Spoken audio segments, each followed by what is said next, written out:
Musunuri కాపనీడు warrior కమ్మ emperor. Telugu జాతి చరిత్రలో ఒక గొప్ప మహారాజు. తెలుగు జాతిని యావత్ దక్షిణ దేశాన్ని ఒకతాటికి తెచ్చి ఢిల్లీ సుల్తాన్లు పెట్టి యుద్ధాల్లో ఓటమి గావించి శత్రువులను మట్టి కరిపించి మరలా కాకతీయ కమ్మ దుర్జయ వారసపుత్రుడిగా ఓరుగల్లు కోటలో తన జెండాను ప్రతిష్ఠింపజేసి ప్రజలను కంటికి రెప్పలా చూసుకుని పాలించిన మహాయోధుడు కమ్మ ప్రభువు ముసునూరి కాపనీడు. కాపనీడిని కృష్ణయ్య నాయక, కన్నయ్య నాయక అని ప్రజలు తమ అభిమానంతో తమ ప్రభువును పిలుచుకునేవారు. నేటి తెలంగాణలో, ఆంధ్రదేశంలో లేక తెలుగు జాతి చరిత్రలో సువర్ణాక్షరాలతో లిఖించదగిన 4 పేర్లు ముసునూరి కాపనీడు, గౌతమిపుత్ర శాతకర్ణి, కాకతీయ గణపతి దేవుడు మరియు శ్రీకృష్ణదేవరాయ. వీరందరూ తెలుగుదేశ ఐక్యతకు, తెలుగువారి స్వాతంత్రములకు, వారి ఉన్నతికి పాటుపడిన యుగ పురుషులు. ముసునూరు వారి పూర్వపత్రాలు మనం గమనించినట్లయితే ముసునూరు కమ్మరాజులు ఓరుగల్లు, నేటి వరంగల్లు, రేకపల్లిని రాజధానిగా చేసుకుని పరిపాలించారు. వీరు కమ్మ దుర్జయ వంశస్థులు. వీరి పాలన ఈ ప్రాంతాల నుండి 1/2 శతాబ్దం పైగా సాగింది. ఆ తర్వాత ముసునూరు కమ్మరాజుల వారసులు తొయ్యూరు, రాజమహేంద్రవరం, కోరుకొండ, గోల్కొండ, భువనగిరి, ఖమ్మం, కరీంనగర్, నూజివీడు, కృష్ణా జిల్లా ప్రాంతాల్లోని ముసునూరు ప్రాంతాలను వీరి వారసులు దాదాపు 30 మంది రాజులు పైగా పాలించుంటారని తెలుస్తున్నది. దీన్ని బట్టి ముసునూరి కమ్మరాజుల పాలన 2.5 శతాబ్దాల పైగా తెలుగు జాతి, నేటి తెలంగాణ, ఆంధ్రదేశం మరియు దక్షిణ భూభాగం కాకతీయుల వశమైన ప్రాంతాన్ని మొత్తం వీరు పరిపాలన సాగించారు. వీరు హిందూ ధర్మక్షేత్రాలను రక్షించి ప్రజల కోసం కాకతీయ వారసత్వంగా ఎన్నో చెరువులను తవ్వించి, ఎన్నో కోటలు నిర్మించి, ఢిల్లీ సుల్తాన్లు పెట్టి యుద్ధాల్లో ఓడించి దక్షిణ దేశంలో ప్రజారంజకంగా పరిపాలన సాగించారు. వీరిని ముసునూరి కమ్మ నాయకులు అని కూడా పిలుస్తారు. ముసునూరి కమ్మ నాయకుల్లో గొప్పవారు ముసునూరి ప్రళయ నాయకుడు, ముసునూరి కాపయ్య నాయకుడు. వీరిని ముసునూరి ప్రోలనీయుడు, ముసునూరి కాపనీయుడుగా పిలుస్తారు. విలాస తామ్ర శాసనం, పోలవరం శాసనం, చూడభక్తిరాజు పెంటపాడు శాసనం, అమ్మితల్లి కలువచీరు శాసనం ముసునూరి కమ్మ నాయకుల పరిపాలనా వైభవాన్ని తెలుపుతున్నాయి. కాపనీయుడు ప్రోలయ నాయకుని పినతండ్రి, దేవనాయకుని కుమారుడు. కాపనీయుడు ప్రోలయ నాయకుడికి కుడిభుజం వంటివాడు. ప్రోలనీయుడి నాయకత్వం కింద తెలుగు నాయకులు చేసిన విముక్తి పోరాటం ఫలించి క్రీస్తు శకం 1326లో ఫిబ్రవరి, ఏప్రిల్ మాసముల మధ్య శ్రీరాంధ్ర దేశం విముక్తమైనది. హిందూ ధర్మము పునరుద్ధరించబడింది. విలాస తామ్ర శాసనంలో ప్రోలనీయుడి ఘనత శ్లాఘించబడినది. వయోభారంతో ప్రోలయ రాజ్యాధికారాన్ని కాపనీయుడికి అప్పగించి రేకపల్లి కోటకు తరలిపోతాడు.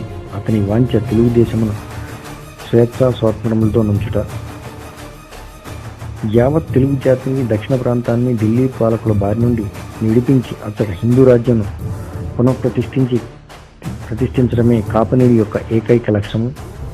ఇందుకు నిమిత్తము పొరుగు హిందూ రాజులతో రాయబారాలు నడిపి సైన్యమును వృద్ధి చేసుకుని తరుణమున ఎదురుచూచుండెను.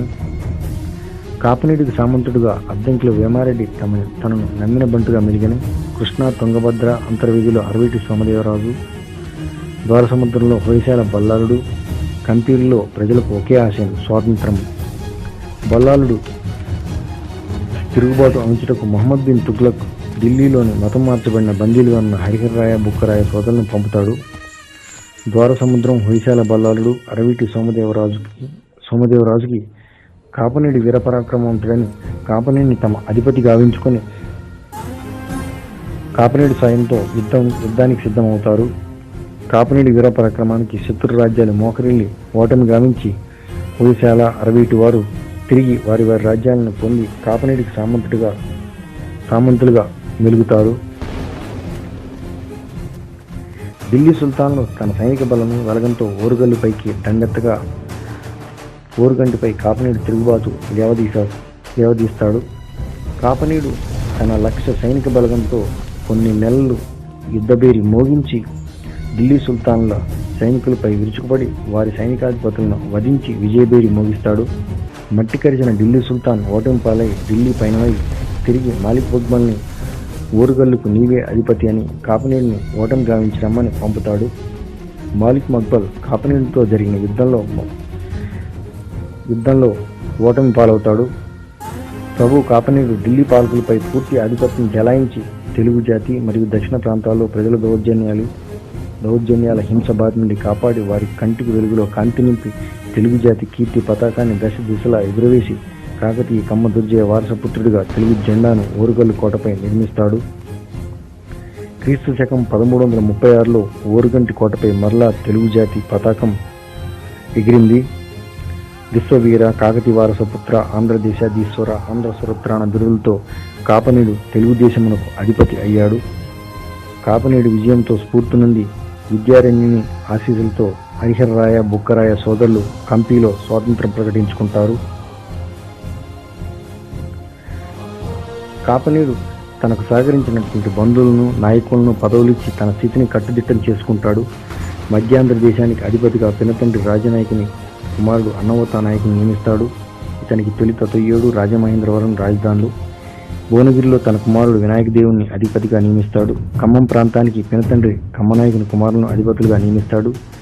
కరీంనగర్, రామగిరి, సబ్బినాడి ప్రాంతానికి తన బంధువు ముప్పభూపతిని అధిపతిగా గావిస్తాడు. కోరుకొండలో తన బంధువు మంచికొండ కోనయ్య నాయకుని అధిపతిని చేసి తన కోడలు కోనయ్య కుమారుడికి ముమ్మడి నాయకునికిచ్చి వివాహం చేస్తాడు. అద్దంకిలో వేమారెడ్డి కాపనీడి సామంతుడిగా పాలన సాగిస్తాడు. పిఠాపురంలో కొప్పుల నాయకుడు, వేచకొండలో సింగమ నాయకుడు సామంతులుగా నియమిస్తాడు. ఈ విధంగా కాపనీడి సామ్రాజ్యం పశ్చిమాన కౌలాస, బీదర్ మొదలుకొని తూర్పున బంగాళాఖాతం వరకు, ఉత్తరాన కళింగ నుండి దక్షిణాన కంచి వరకు వ్యాపించి ఉంది. కాపనీడి బిరుదులు విశ్వవీర, కాకతీయ వారసపుత్ర, ఆంధ్ర సురత్రాణ. ముసునూరు కాపనీడు యుద్ధాలు. కాపనీడు హొయసాల 60 వారిలో వారికి యుద్ధాల్లో సహకరించి విజయభేరి మోగిస్తాడు. దానికి పరిహారం వారు కాపనీడిని తమ అధిపతి గావించుకొని సామంతులుగా మెలుగుతారు.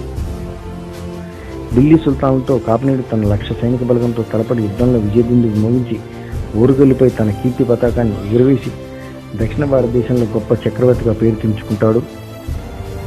పురుష్కులను పెక్కు యుద్ధాల్లో ఓటమి గావించి అన్ని కోటలపై, హిందూ ధర్మక్షేత్రాలపై హిందూ పతాకాన్ని ఎగురవేయిస్తాడు. కాపనీడిపై మాలిక్ మక్బల్ యుద్ధం ప్రకటించి ఓటమి పాలై ఢిల్లీ పయనమవుతాడు.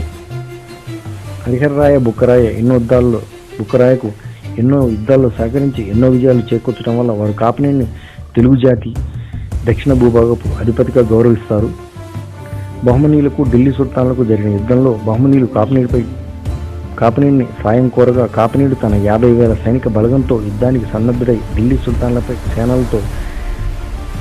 సేనలపై దండయాత్రకు దిగి కాలరుద్రుడై పోరాటంతో కాపనీడు పరాక్రమానికి సుల్తాన్ మట్టికరిచి కొన్ని వేల మంది సైన్యాన్ని కోల్పోయి ఓటమి పాలవుతాడు. విజయభేరి మోగించిన కాపనీడు గుల్బర్గాలో బహుమని రాజ్యాన్ని స్థాపిస్తాడు. పక్కలో బల్యమైన బహుమనీలతో 15 సార్లు యుద్ధంలో విజయం సాధించి ఆ తరువాత జరిగిన యుద్ధాల్లో కౌలాస కోటను వదులుకుంటాడు.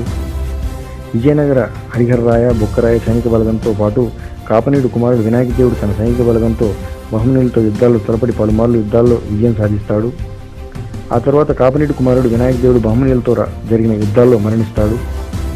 కుమారుడు వినాయక దేవుడి మరణవార్తతో కాపనీడు కోపోద్రిక్తుడై బహుమనీ సైన్యాన్ని అడ్డగించి తన కుమారుడు వధించిన 5 వజీరులను అక్కడికక్కడి శిరస్సులు తన ఖడ్గంతో వధిస్తాడు. కాపనీడి పరాక్రమానికి బహుమనీ రాజు భయపడి భుజానికి తీవ్ర గాయమై గుల్బర్గాకు పరారవుతాడు. ఆ తర్వాత బహుమనీలతో జరిగిన యుద్ధాల్లో కాపనీడు బంగారు నెమలి సింహాసనం, 300 ఏనుగులు, 500 గుర్రాలు, గోల్కొండ కోట, భువనగిరి కోట, కొన్ని వేల మంది సైనిక బలగాన్ని వదులుకుంటాడు. తనకు సహాయం నచ్చి బుక్కరాయ చనిపోవటం వలన కాపనీడు ఊహించని పరిణామం ఎదురవుతుంది.